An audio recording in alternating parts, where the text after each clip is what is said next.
తీస్తా, నాలో ఉన్న క్రియేటివిటీ మొత్తం బయటికి తీస్తా, నా తడాకా చూపిస్తా. స్టార్ట్ చేద్దాం. It's laughing time.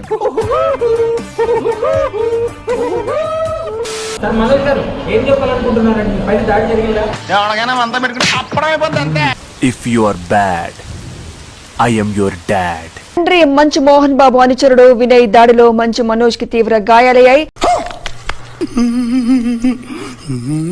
దీంతో కుటుంబ సభ్యులు బంజారా హిల్స్ లోని ఆసుపత్రిలో మంచు మనోజ్ అడ్మిట్ అయ్యారు. ఏం జరిగింది, ఏం జరుగుతోంది, ఏం జరగబోతోంది నాకిప్పుడే తెలియాలి. మోహన్ బాబు మంచు మనోజ్ మధ్య ఘర్షణ చోటు చేసుకుందని, అవునా నిజమా, ఆస్తుల విషయంలో తలెత్తిన గొడవ కారణంగా ఇద్దరు ఒకరిపై ఒకరు దాడి చేసుకున్నారని ప్రచారం జరుగుతోంది. ఏం చేస్తాడు పైసలన్నీ మూలతాడు కట్టుకుని బుందలగడ్డ పట్టుకుపోతావు, నాకు అర్థం కాదు. మరి ముట్టుకోకరా నా పైసలు, నీ పైసలతో చేసుకో ఇవన్నీ. లేవో ఒక్క రూపాయలు చెప్తున్నా నేను ఇవాళ. మోహన్ బాబు తన అనుచరుడు వినయ్ తో కలిసి తనపై దాడి చేశాడంటూ మైక్ బాగా పగడ్బందీగా ప్లాన్ చేసావు మైక్. తనపై దాడి చేశాడంటూ మనోజ్ డైల్ 100 కు కాల్ చేశారు. ఈ విషయం నా దగ్గర ఎందుకు దాచావు? చెప్పు చెప్పు చెప్పు. ఏం చెప్పంటావు? మీద ఖర్చు కట్టాడని చెప్పంటావా? సిబిఐ ఎంక్వైరీ ఇచ్చి నిన్ను లోపల ఇస్తాడని చెప్పంటావా? ఏం చెప్పంటావు? కేవలం ఆస్తి గొడవల వల్లనే దాడి చేశారు అన్న విషయాలు అయితే బయటపడుతుంది. ఆడికేం పోయే కాలం, పాలిటిక్స్ లో బాగానే సంపాదిస్తున్నాడు కదా, అంటే ప్రేమను కూడా కొట్టేద్దామనే.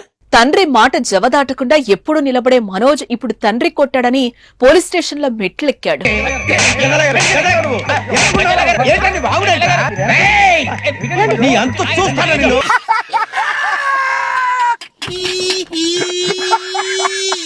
అటు మోహన్ బాబు కూడా పోలీసులకు ఫిర్యాదు చేశారు.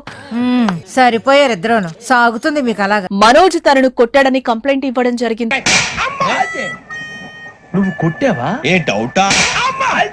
కన్ఫర్మ్, నేను వస్తాను బాబు. ఏం చిల్లర్ కాదురా మీరు. మోహన్ బాబు తనను కొట్టాడని కొడుకు మంచు మనోజ్ చెప్తున్నారు. మీరేంటో మీ విధానాలేంటో ఇప్పటికి నాకు అర్థం అవరో బాబు. అయితే ఈ ప్రచారాన్ని మంచు ఫ్యామిలీ ఖండిస్తోంది.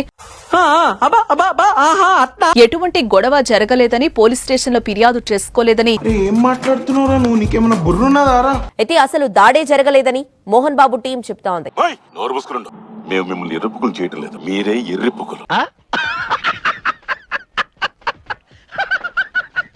ఏదేమైనా ఈ వివాదం బయటకి రావడం మంచు ఫ్యామిలీతో గొడవలు తారాస్థాయిలో ఉన్నట్టుగా అర్థమవుతోంది. నా జీవితంలో ఇంకా ఎన్ని కష్టాలు చూడాల్సి వస్తుందో నాకే తెలియటం లేదు.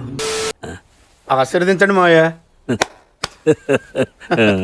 ఏదో నోటికొచ్చినట్టు చిల్లరగా ఏది నోటికొస్తే అది మాట్లాడక సొసైటీలోకి ఒక రెప్యుటేషన్ పోస్ట్ లో ఉండి మీడియా ముందు మాట్లాడేటప్పుడు కూడా నోటికొచ్చినట్టు మాట్లాడడం అనేది అసలు ఏడు చూసుకుని మీరు ఇలా రెచ్చిపోతున్నారు.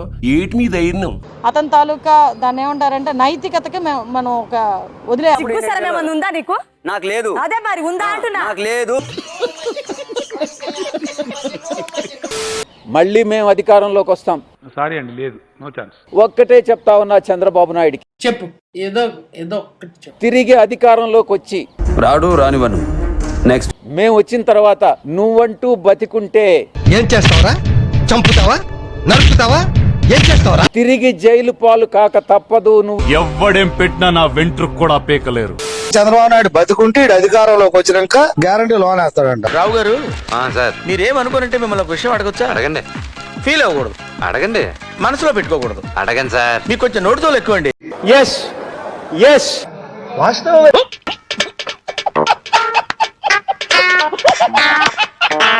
కింద పడి మీద పడి తిప్పలు పడి ఇది అధికారం కాదు కదా. కనీసం ఈ తడవ 11 సీట్లు కూడా రావు. అంత మాట అధికారం కాదు కదా. కనీసం ఈ తడవ 11 సీట్లు కూడా రావు. వేసేసాడు, బాగా వేసేసాడు.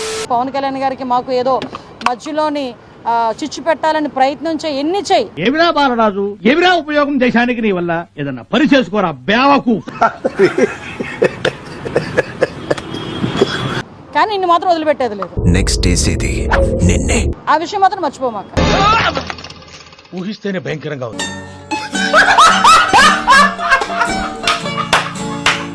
ఎంతమంది మీదకి నువ్వు వెళ్ళి ఎన్ని బురద చల్లాలని ప్రయత్నం చేసినా రేపొద్దు నా గురించి నువ్వు ఎన్ని మాట్లాడినా కూడా నేను కూడా భయపడేది ఏం లేదు. నేను మరీ అంత ఎదవలా కనపడుతున్నారా? ఓ మాదిరిగా కూడా కనపట్టలేదా? ఎందుకంటే ఈరోజు ప్రజల సొమ్ము తిన్నావు, ప్రజల సొమ్ము తిన్నారు మీరు అందరూ కలిపి.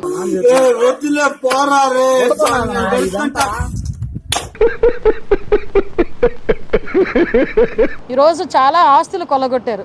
ఈ విషయాల మీద విచారణ జరుగుతుంది. తల్లి నీకో దండం అమ్మా, నువ్వెక్కడ దొరికావే నాకు? ఈ విచారణలో తేలుతుంది కాబట్టి ఎందుకు నీకు అంత భయం ఏంటి? నాకు భయం అవుతుందిరా. నిజంగా నువ్వు చేయలేదనుకో ఎంక్వైరీ చేసుకోమని చెప్పు. ఓరి నాయనో, వీడు ఈ టైప్ లో తగిలాడేంటి? ఏదో ఒకటి చేసి పంపించకపోతే తర్వాత అడుక్కు తినాలి. దాని గురించి మాట్లాడటం మానేసి చంద్రబాబు నాయుడు గారు వయసు గురించి ఎందుకు మాట్లాడతాడు ఈయన? అసలు నాకు అర్థం కాదు. నోటి దూల అమ్మతో మీరు కొట్టి కూడా పడి కాదు ఈ పాడి. పవన్ కళ్యాణ్ గారు గురించి చంద్రబాబు నాయుడు గారి గురించి మధ్యలో చిచ్చు పెట్టడానికి ఎందుకు మాట్లాడతాడు ఈయన? దేశంలో పక్కోడు పని మీద ఉన్నంత ఇంట్రెస్ట్ సొంత పని మీద ఉండదు జనాలకి. వెంటనే టాపిక్ డైవర్ట్ చేసి మాట్లాడే పరిస్థితి. లాస్ట్ 5 సంవత్సరాలు చేసి 11 తెచ్చుకున్నారు. లాస్ట్ 5 సంవత్సరాలు చేసి 11 తెచ్చుకున్నారు. ఏమండి మర్యాదగా చెప్తున్నాను, గౌరవం తగ్గించి మాట్లాడొద్దు. తిట్టొద్దు.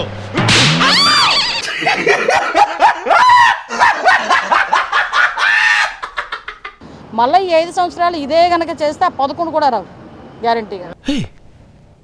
ఇప్పుడు నువ్వు ఏమన్నా? ఇదే గనక చేస్తే 11 కూడా రావు గ్యారంటీగా.